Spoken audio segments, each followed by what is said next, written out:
This is the Tyler Morgan Show on Relentless Daring Media Network.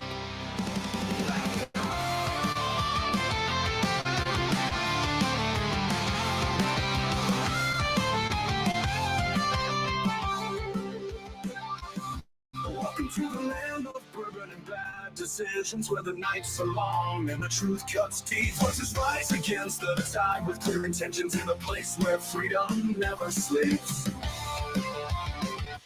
Echoes of the past in the halls of tomorrow. The light will chase away the whispers of sorrow. Stand tall, never bow, the fight's just beginning. With every word, the fire keeps on spinning. Let the rock got a message for the nation. Breaking up the flag with no hesitation. Through the storm, the fire burns bright. On the edge of reason, we defend.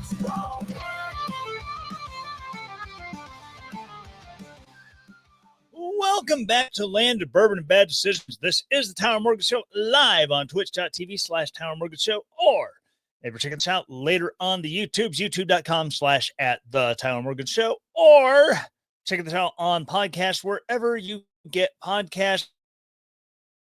If it's a platform of podcast, Apple Podcasts, iHeart, Amazon, Audible, you name it. If there's podcasts there, you can listen to this show there.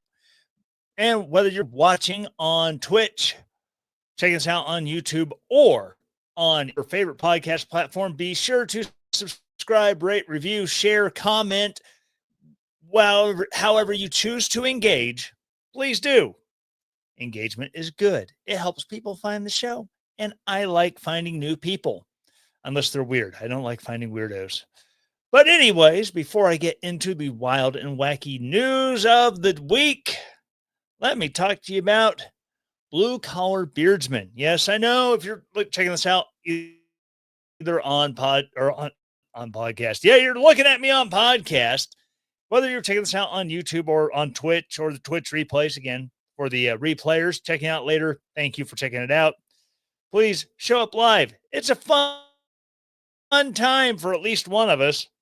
Maybe it's me, maybe it's you. I don't know, but somebody will be guaranteed to have a good time. But I know if you're checking this out on, YouTube or Twitch or whatever, my beard I have knocked back. I've buzzed it down because frankly, it was just getting too hot. And where I full-time job in order to fund all of this wild and wackiness, I'm in a truck that doesn't have any air conditioning, and so it was just getting absolutely miserable. So had to make some hair go away, knock back the facial hair just to kind of allow my face to breathe. But I still, to keep from having stubble that's itchy and scratchy and has me just wanting to dig at my face all day, I'm still using the beard oil.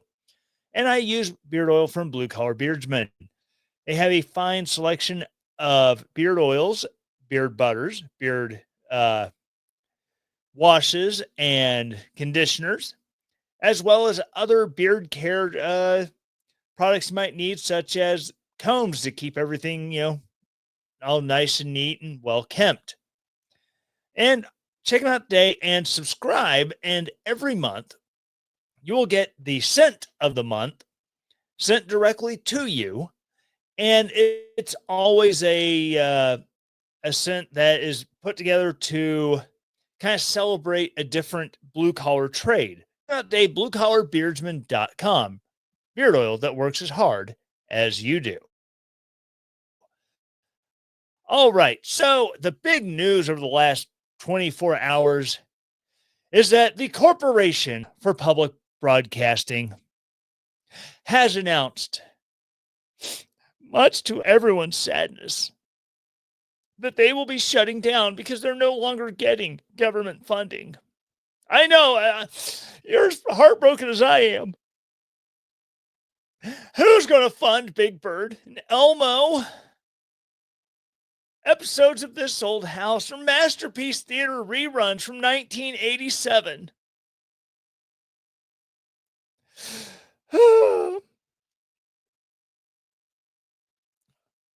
This coming from Fox News.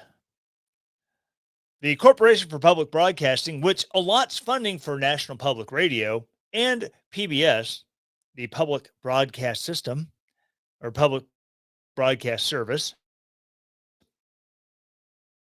says it will begin an orderly wind down of its operations. For Public Broadcasting, the CPB, announced it was closing its doors Friday after President Donald Trump and the GOP-led Congress cut its federal funding last month. Promises made, promises kept. House Speaker Mike Johnson, Republican, Louisiana, claimed on X, the days of the American people being forced to fund biased political outlets are over.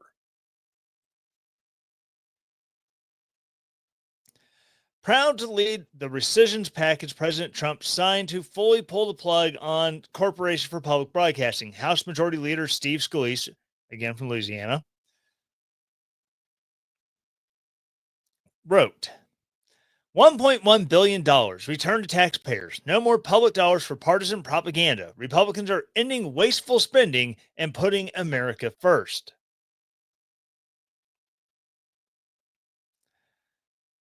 I exposed that the Corporation for Public Broadcasting failed to vet editorial standards at NPR and PBS and other news outlets before handing over millions of tax dollars for blatantly biased partisan propaganda. Bye, said Senator Joni Ernst, how she reacted with musical note and nail painting emojis. Ha! 1.21 gigawatts! Old Paladin Steve hanging out in the chat room there. NPR and PBS are free to continue their biased programming, but not with your tax dollars. That's done. Mike Lee, Utah, similarly wrote, Corporation for Public Broadcasting, the scheme bureaucrats use to funnel taxpayer money to NPR and PBS, will soon be no more. That's great news for every American who doesn't want their tax dollars funding left-wing opinion journalism ever. And that was Senator John Kennedy, again of Louisiana. The Media Research Center president, David Brozell, reacted to the news by saying on X, for years, Americans were forced to foot the bill for NPR and PBS, two media arms that insulted the very taxpayer funding them. When you spend years sneering at America, promoting drag queen story hours and pushing climate hysteria while claiming neutrality, eventually the jig is up. The Corporation for Public Broadcasting, which funds NPR and PBS, has announced it will be shutting down after the BBB, the Big Beautiful Bill, cut its $500 million budget. Bye-bye. Turning Point USA founder Charlie Kirk wrote, and I'm sure everyone's from the left is on Charlie's Twitter. What we would expect from a guy who never graduated college. He's a college dropout. Yeah, he dropped out of college and went on to found probably one of the best conservative outreach groups and political action groups in the history of conservative political action. I think he did something right by not wasting years in college and going into tons and tons of debt.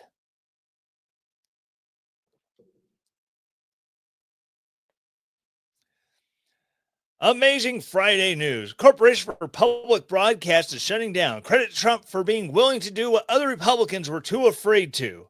National Review editor Philip Klein tipped his hat to the president. In a press release Friday, the CPB said it would begin an orderly wind down of operations as a result of the rescissions package passed by Republicans and signed by Donald Trump. For nearly 60 years, CPB has carried out its congressional mission to build and sustain a trusted public media system that informs, educates, and serves communities across the country, CPB said in a statement.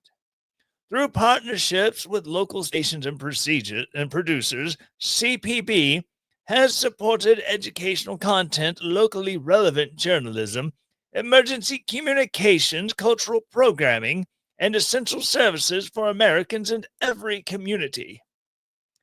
President and CEO Patricia Harrison said, we now face the difficult reality of closing our operations despite efforts to salvage funding for public media. Informed that most of their positions would conclude at the close of the fiscal year at the end of September. Public media. Oh, wait, this is her. Public media has been one of the most trusted institutions in American life, providing educational opportunity, emergency alerts, civil discourse, and cultural connection to every corner of the country.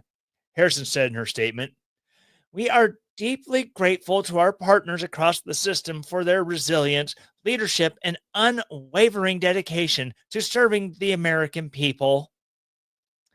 For decades, Republicans campaigned on ending federal funding for public media, which has been allocated from the CPB.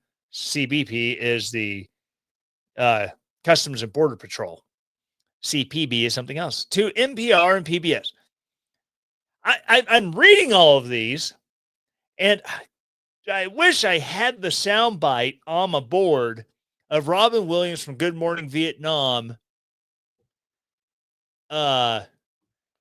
When they're being briefed about the visit of former VP Richard Nixon doing a PC press conference, and the lieutenant briefing them, just using all of these initialisms. Then Robin Williams responds, if the former VP is such a VIP, shouldn't we keep this on the QT? Because if he goes MIA, then we'll all be put on KP. I believe that's the full length of it. I'm doing this by the seat of my pants here, and just every time I see sentences that has a bajillion initialisms in it, I'm also starting to feel like Ricky Bobby. What do I do with my hands? In recent years, NPR and PBS have been in the crosshairs of Trump and GOP lawmakers over allegations of political bias, which NPR and PBS leadership have vehemently denied. They only have Christiane Amanpour doing a editorial television show that is always decidedly left. They've never had, from I can tell, anyone conservative to offset Christiane Amanpour. They've never done a Nova episode that gives a counter argument to global warming or acid rain, the hole in the ozone. They've never done that. They've never gone out of their way to offer a counter opinion to what narrative they are pushing. But at the same time, they want to play the victim of just not partisan news programmers. And so a cartoon on PBS had a character with two moms. That's not pushing an agenda, man. Look at all the moms and dads. What about Arthur? He had a gay teacher. So, but the fact of the matter is, when it went from, the French Chef with Julia Child to, and This Old House, and the Frugal Gourmet, the Cajun Chef, when it went from shows like this and the old versions of, Sesame Street and The Electric Company.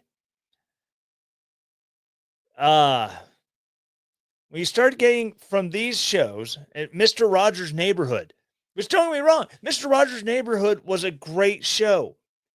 It taught that you can, be loving and caring to your neighbor without pushing some stupid agenda. Fred Rogers did not want to push agendas with his show. And granted, he fought tooth and nail for public education or for public funds for PBS. But back then, they really didn't have room for any of these shows to go out and get sponsorships. There wasn't, growing up, yeah, there was Sesame Street stuff where Jim Henson and Sesame Workshop began licensing characters. And guess what? You license the character, you have money coming in. Sesame Street was for a long time, the only show on PBS that was licensed to that way it could have money coming in because Mattel is making Elmo toys and this publication this publishing house is making Sesame Street themed books.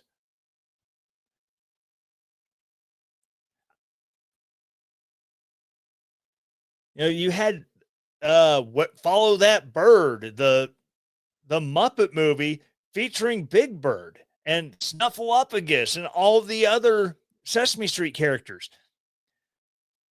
They made lots of money for Sesame Street through licensing.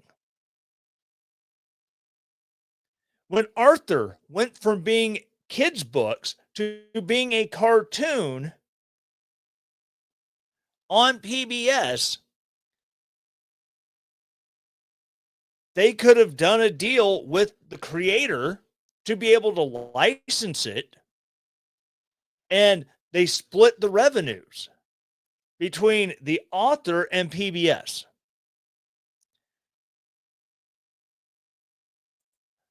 Three, two, one, contact. Paying with Bob Ross. Happy little trees. Anyone? Oh, do not even get me started on how Bob Ross was done dirty. Well, not necessarily Bob Ross was done dirty, but his son was done dirty by the producers of that show. There's a great documentary about Bob Ross and his show that gets into the nitty gritty of how Bob Ross trying to protect his image and protect his likeness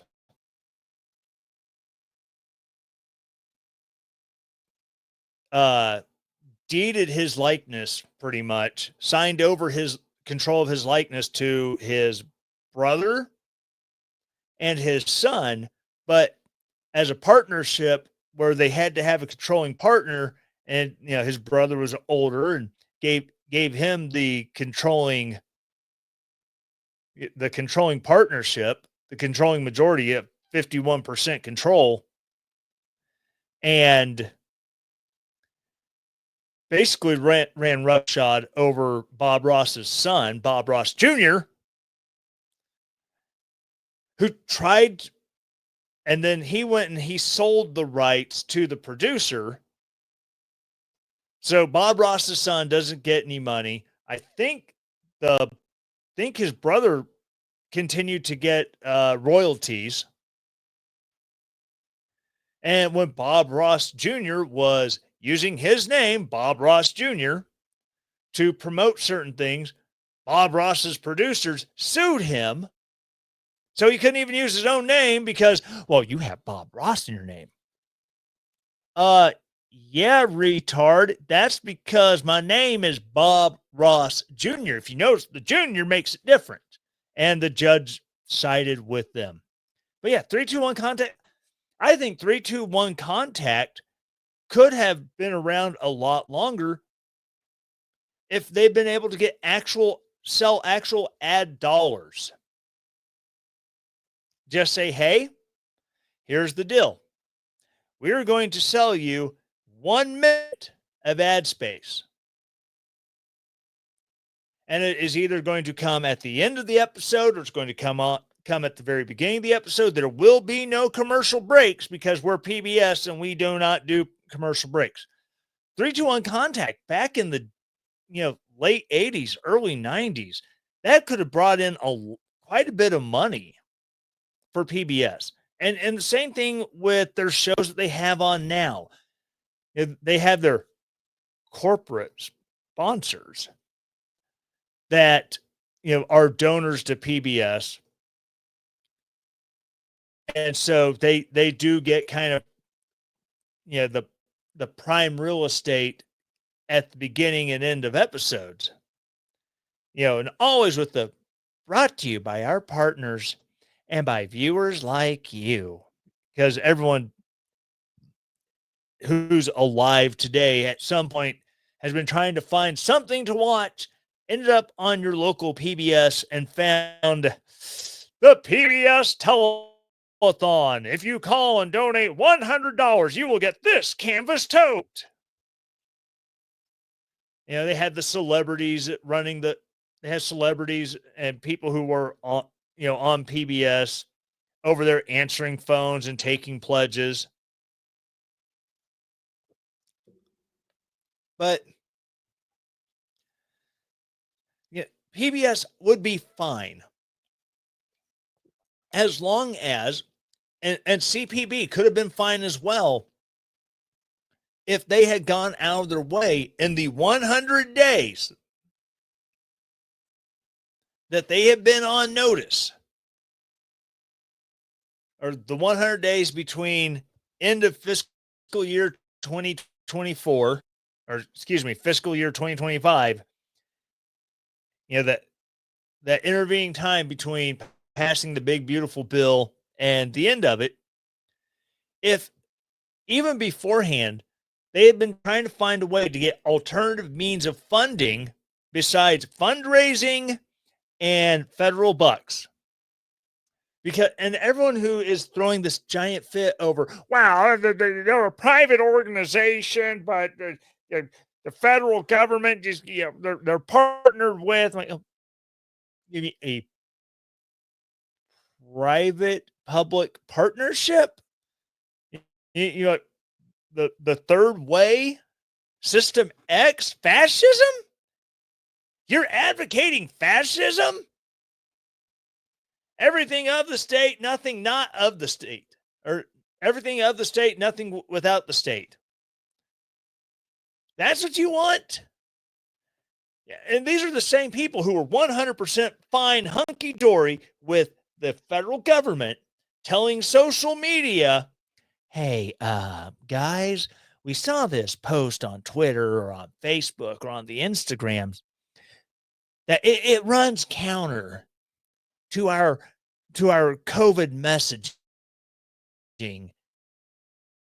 And we would like to have that flagged as misinformation and get it maybe even delete the person posting it, because we can't have people posting misinformation and disinformation with all this COVID stuff going on.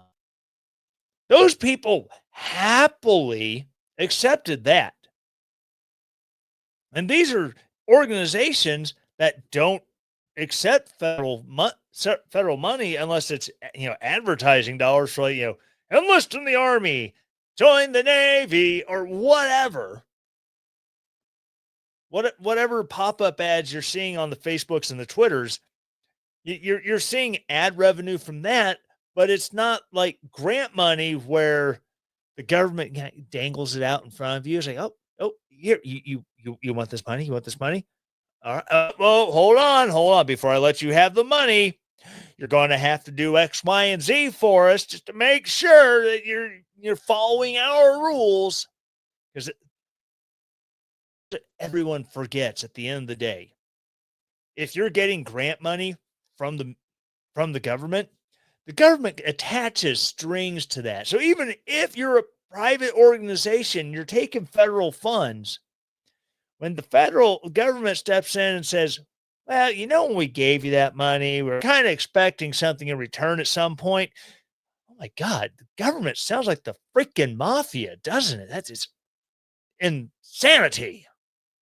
I can't believe someone would get on a microphone and say the government sounds like the mafia. Then again, I never know what's going to come out of my mouth. And I just started drinking tequila 27 minutes ago. But yeah, it's insane. They could have found a way to fund themselves. Granted, they would probably want to buy advertising space, because you got to spend a little to make a little. Something that my wife is running a business.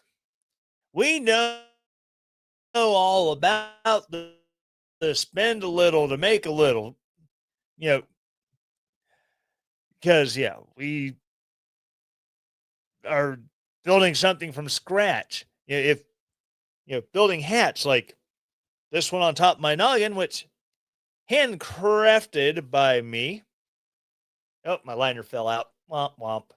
Boy, do I feel silly. So, yeah, you know, to build something or to even keep something that's already built up and running, you've got to put money into it. And the fact that the Corporation for Public Broadcasting was not going out of their way to put money, find a way to get additional money in via ads, via private donations, maybe bigger corporate donations. That really tells me that their $500 million they were getting for the government, that's all they really wanted to get, and just but we'll let the local affiliates they'll fundraise for themselves. Which I don't even know if my area has a national public radio station here. I don't know if there's an NPR station in this area. Certainly not on the FM dial, and I've never been able to find one on the AM side. So it's a complete Travis-sham mockery. I'm not going to go through the whole stew. It's a travesty. It's a sham. It's mockery. Blah. I'm not going to do it. It's going straight to Travis-sham mockery, and it's ridiculous to think we should all be upset that the government is not going to spend money on an organization that goes on to fund PBS and NPR. PBS has the PBS NewsHour, which is 90% left wing garbage. NPR, which is 99% left wing garbage. I can't think of a single conservative who's ever come up through the ranks of NPR. And they pretend that, oh, well, we're just showing shows and we're doing stuff. Who's going to educate your kids? I don't know. If local stations who still have their affiliations with PBS and NPR, you know what they can do for really cheap that costs less than running a television station with the FAA licenses. My brain just went dumb. The FCC licenses and all that to keep the power bills alone to keep those stations online streaming. Since YouTube was founded and they started streaming on it, or not streaming, but uploading videos, you could find a way. PBS, you want to be funded?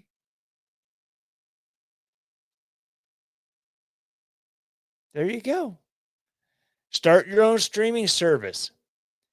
And you put out the caveat that we understand that for a long time you have been able to watch these shows for free. We will still have some of our content available in front of a paywall, but for full content and live streaming of your public broadcast of your local PBS channel, there will be a paywall, which goes to fund which goes to fund this, so we don't have to sell ad space. Which, yeah, we saw how well that worked out over time with pretty much every streaming service. Now you have to, it's like, okay, I could, I was paying this much for Hulu to get ads, and it came with ads, so I didn't have to pay as much. Then I got tired of the ads, so I paid more. Just, yay, no more ads. And then suddenly we're adding a third tier. If you pay for the third tier, you will pay more, but you will not be getting ads. Same with Amazon. With Amazon, though, Amazon, I totally get it. They have done some amazing series and movies on Amazon. And some of the actors and actresses that they have gotten for these series and for these movies that are Amazon originals, that's a big chunk of money. So I can kind of understand, it's like, hey, yeah, we're still holding this price until inflation happens. But now you're going to have to watch commercials unless you want to pay more. But that one I kind of get, because a lot of the original series on Hulu, honestly, I don't think they're good.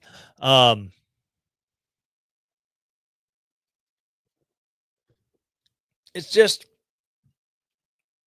PBS could follow that structure.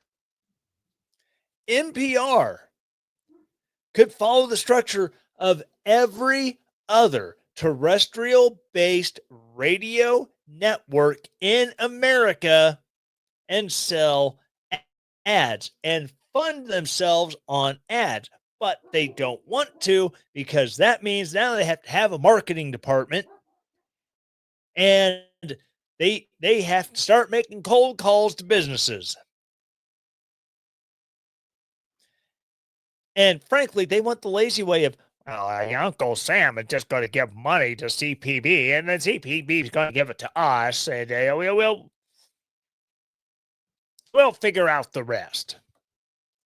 It is absolute insanity. You know what else is insane? The fact that we have to fight over the 14th Amendment.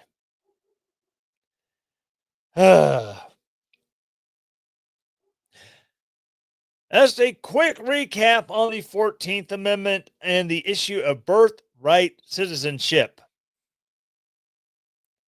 If you are like me and you see how the amendments were written in the Bill of Rights, what the founders foresaw when they wrote the language and they chose the words and the wording that they did, it all had a point and a purpose.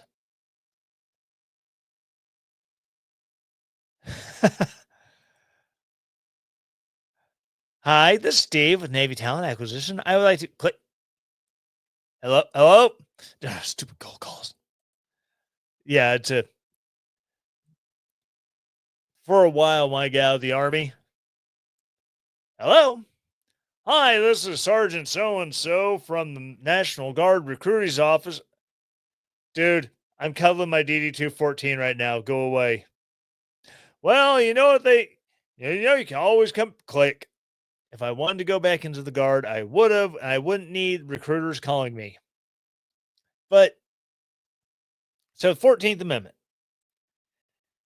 When it was written, post-Civil War, it was very specific. Very specific when it came to the issue of birthright citizenship. You see, they weren't writing an amendment that from here until the end of time,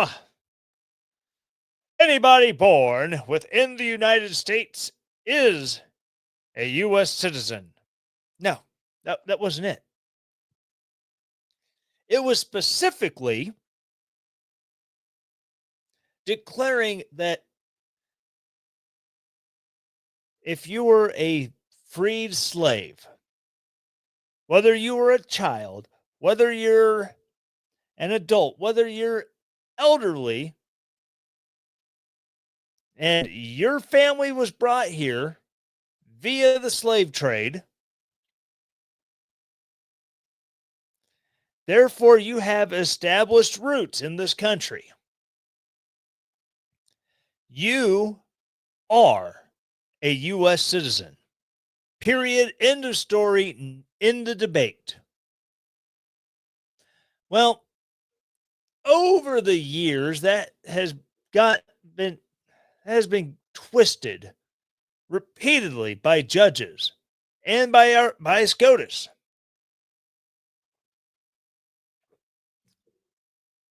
Well, clearly in 1865, when they were, putting this language together, they wanted all citizens, all people who were born here to foreign citizens, to be made U.S. citizens.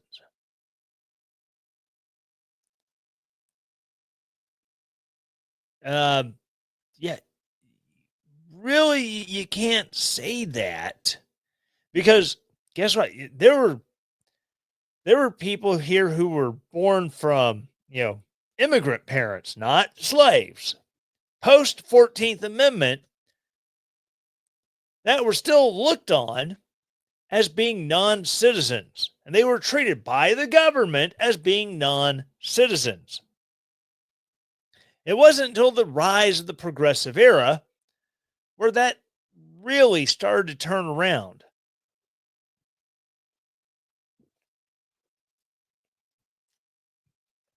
But like I said, now, the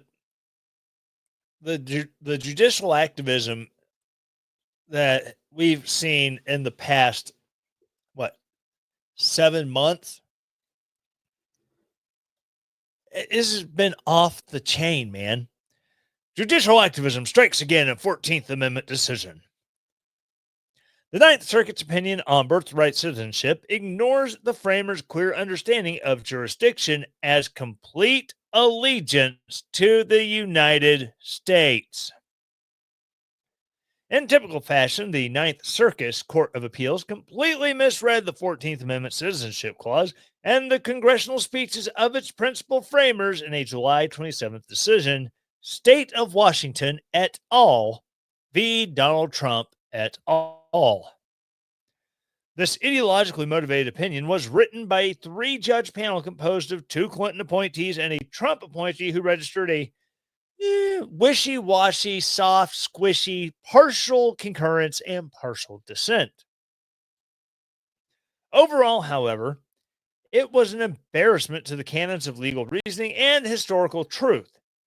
It will surely be overruled by the Supreme Court, hopefully on an expedited basis. On January 20th, 2025, President Donald Trump acted expeditiously to fulfill a campaign promise by issuing an executive order redefining who is, quote, subject to the jurisdiction of the United States, end quote. This is an editorial piece and an opinion piece, so you'll have to excuse me.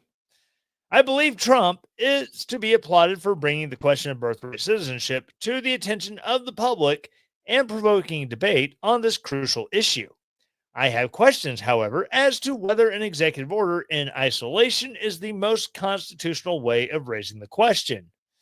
No, it is not. Because number one, it's just going to get turned over by the next president who comes in if he doesn't like it. And number two, we ain't got no goddamn king. We do not have a king with absolute authority to just go, this is the law, make it so. Like, I don't know, Barack freaking Obama, like he did with DACA.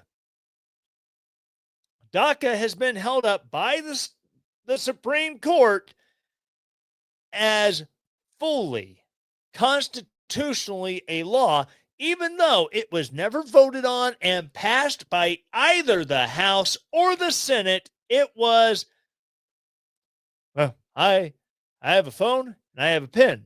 I don't want to use them. But if Congress does not get their act together, I will use the phone and the pen, and I will fix it myself. I know I have a horrible Obama impersonation.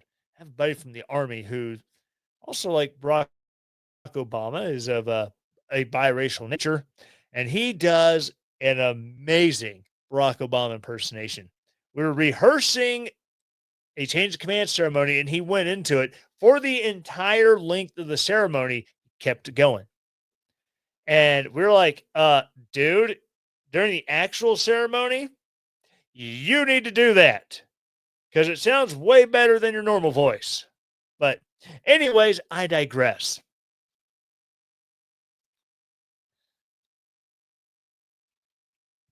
Congress clearly has power under Section 5 of the 14th Amendment, quote, to enforce by appropriate legislation the provisions of this article, end quote.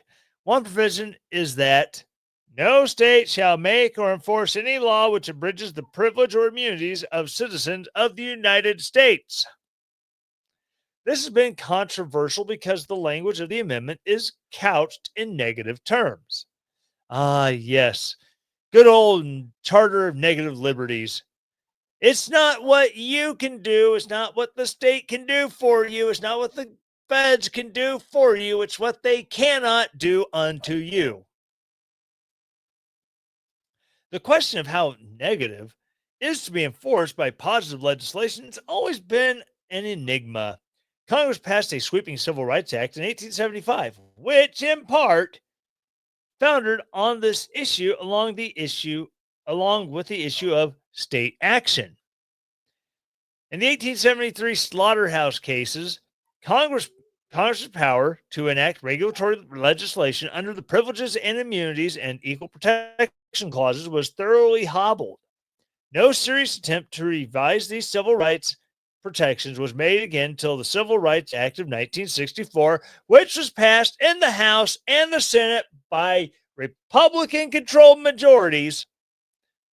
But everyone gives the credit to Lyndon Baines. I am a fat freaking racist. Look at my wiener, Johnson. The judges in the Ninth Circuit decision, citing contemporary dictionary definition of jurisdiction from the time of the 14th Amendment's passage, find the ordinary meaning of jurisdiction is simply the authority of government, the sway of a sovereign power. They easily conclude that this is consistent with plaintiffs' interpretation of subject to the jurisdiction thereof, as subject to the laws and authority of the United States. To test the point, or to drive the point home, the opinion alleges defendants point to no contrary dictionary definitions that define jurisdiction in terms of allegiance and protection. Instead, they make no arguments about the ordinary meaning of the citizenship clause at all. Defendants' only argument based on the text of the citizenship clause is that the subject to the jurisdiction cannot simply refer to a regulatory jurisdiction, because that definition would render the citizenship clause's requirement of jurisdiction surplusage. It's gobbledygook. They claim that the United States has exclusive and absolute regulatory jurisdiction within its territory, so that all children born in the United States are subject to its jurisdiction. It's entirely true that defendants do not prove their point about jurisdiction in terms of allegiance by recourse to contemporary dictionaries. Rather, they have recourse to the statements and arguments made during the floor debates in the 39th Congress. The principal drafters, architects, and supporters of the 14th Amendment understood the meaning of jurisdiction in terms of allegiance. Senator Jacob Howard, Republican, Michigan, A member of the Joint Committee on Reconstruction, was the floor leader for the debate on the Citizenship Clause. It was a late addition to the amendment proposed by Senator Benjamin Wade of Ohio, which initially stated that citizens are, quote, persons born in the United States or naturalized with the laws thereof, end quote. Wade added that he believed the matter of citizenship has been settled by the Civil Rights Act of 1866. Wade's proposal was referred to the Joint Committee on Reconstruction, and Senator Howard presented the committee's draft, which became the first sentence of the 14th Amendment. The significant addition to Wade's proposal was the clause that specifies its subject as the, quote, subject to the jurisdiction, end quote, of the United States. Evidently, Senator Howard and the Joint Committee placed some importance on the addition of the jurisdiction clause. This meant, at a minimum, that not all persons born in the U.S. were automatically citizens. They also had to be subject to the jurisdiction of the U.S., which he introduced. When he introduced the bill, Senator Howard said he regarded the citizenship clause as declaratory of the law as it already existed. He was clearly referring to the Civil Rights Act of 1866, passed over the veto of President Andrew Johnson by a two-thirds majority in both houses, less than 2 months prior to the May 30, 1866 debate in the Senate. Excuse me. The Civil Rights Act of 1866 established the citizenship of newly freed slaves and the protection of their rights and liberties on the exact same basis as those of white citizens. This includes the right to own, rent, inherit, and convey property, make contracts, the right to keep and bear arms, and all other rights and liberties pursuant to full citizenship. In short, this was a colorblind law. Some believe the Civil Rights Act was unnecessary, arguing the 13th Amendment had already accomplished the intended purpose. Others believe the amendment guaranteed only manumission so that security of citizenship and the rights should be recognized in legislation as a social compact. Still others, however, feared that such legislation could be repealed by future majorities. This concern became the impetus for the 14th Amendment to, quote, constitutionalize, end quote, the Civil Rights Act of 1866. Senator Lyman Trumbull, Republican Illinois, chairman of the Senate Judiciary Committee and the principal architect of the 13th Amendment, as well as the Civil Rights Act of 1866, joined Senator Howard agreeing that, quote, the law of the land, end quote, in the U.S. meant that subject to the jurisdiction connoted complete jurisdiction and not owing allegiance to anyone else. The very definition of the citizenship in the Civil Rights Act. The Ninth Circuit refers to the leading case on the issue of citizenship, U.S. v. Wong Kim Ark, decided in 1898. Based on this ruling, the Ninth Circuit argues, quote, the Supreme Court precedent makes clear the reading of subject to the jurisdiction thereof to mean subject to United States authority and laws is not redundant. As proof, the Ninth Circuit Court, like the Wong Kim Ark Court, cites an opinion by Chief Justice Marshall Murray v. the Charming Betsy. Oh my gosh. Justice Horace Gray, in his opinion for the court in Wong Kim Ark, alleges that Marshall's opinion, quote, assumed that all persons born in the United States were citizens of the states, end quote. Yeah, it just keeps going on, explaining how the whole idea that if your parents come here with no intention of actually being allegiant and being an ally and wanting to be a U.S. citizen, they are here because they will not be billed to have that baby in the hospital, because it ends up being a pretty much an emergency issue, because they have to they have to provide life-saving measures, and you go into labor with the baby, that could be life-ending for both the mother and the child. But other than that, they really don't care about the United States. Maybe their kids will grow up and want to go on to do great things. Hey, that's awesome. I had a soldier, my last deployment in Afghanistan. He openly called himself an anchor baby because him being born here and therefore a U.S. citizen and non-deportable, at least at the time, ICE would not deport his mother who was here illegally. Oh my gosh. I am all sorts of stuffed up and is killing me, killing my sinuses.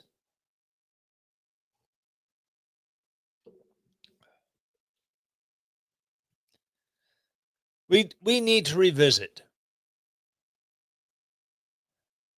so many things in our Constitution that have the language then, which was clear and concise and conveyed 100%. Here is what is going on. Here is the right that you have because you exist, not because we're granting it to you. Because look at it. We're telling you we cannot do these things to you to compel your speech, tell you what church to attend, tell you which denomination of Christianity is the right one. We're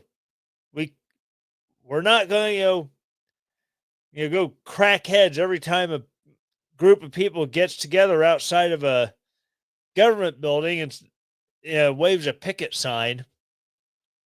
We need to update the language. That way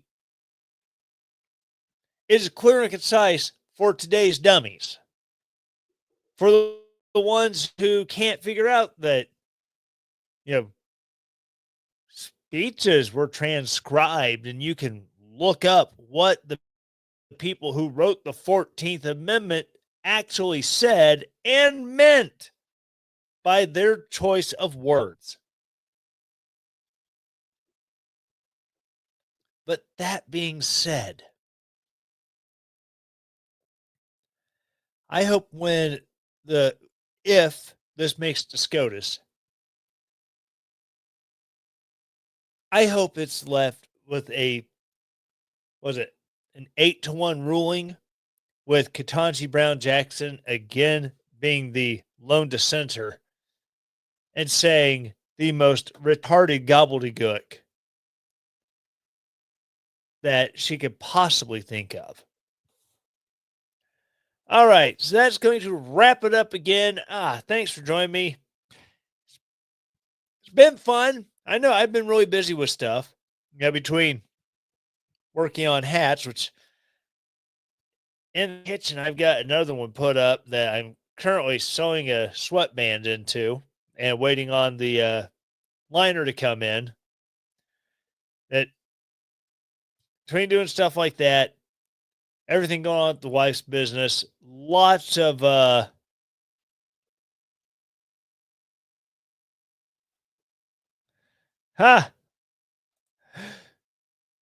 Steve, you mean the same justice who complained the Bill of Rights hamstrings the government too much?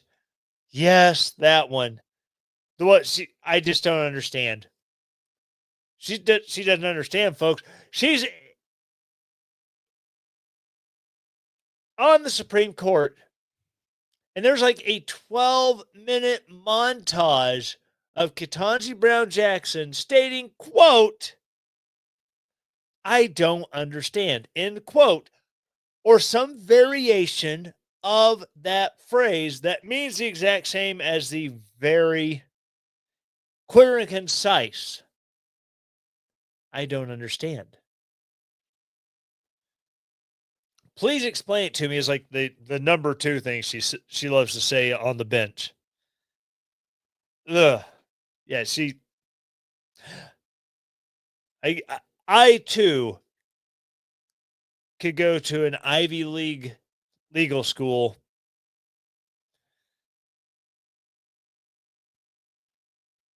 and even with no case experience, no time as a judge on a county, state, uh, or federal bench, and you all that to describe me, and I could be a better Supreme Court justice than Ketanji Brown Jackson. So again, thank you all for joining me. If you're here live, Steve, you're awesome. You know, for a pretty pink sailor guy, it's okay. It's okay. We still love you. We still love you here at the Tyler Morgan Show. My producer's as colorful and flamboyant as you are, and that's great. Glad to have you along. Check this out on YouTube, please. The same for. So again, like I said, subscribe, hit the bell for notifications, comment, share it with friends, share it with family. If you're a podcast listener, same four things I ask every week. Number one, please, please, please rate or please subscribe, then rate, review, then share it. Share it with someone who you think will love it. Share it with someone who you think will absolutely hate it and be pissed off that they're listening to it. And how can my friends send this to me? That's who I really want to listen to the show, because maybe they'll go, you know what? Screw it. I'm going to listen to it and I'm going to hate every second. And maybe that's that person who hears the way I present things and they go, wait, this isn't just a normal talking head. This is just a dude. This is just a dude like me. And yeah, he might have a point. So again, thank you everyone who is listening, sharing it, rating and reviewing it. It means a lot to me. And yes, Darren, even though you did not say no balls on the Facebook post, I wore the hat. Challenge freaking accepted. Now, maybe you should buy one, Darren. Buy the hat. Do it. I'll only charge you $150 plus shipping and handling. Anyways, thanks for checking out the show. Means a lot. Glad you're here. Best rating, 5 stars. It's great. Whatever. If you know, you know. Thank you. See y'all next week. Love y'all. Peace out.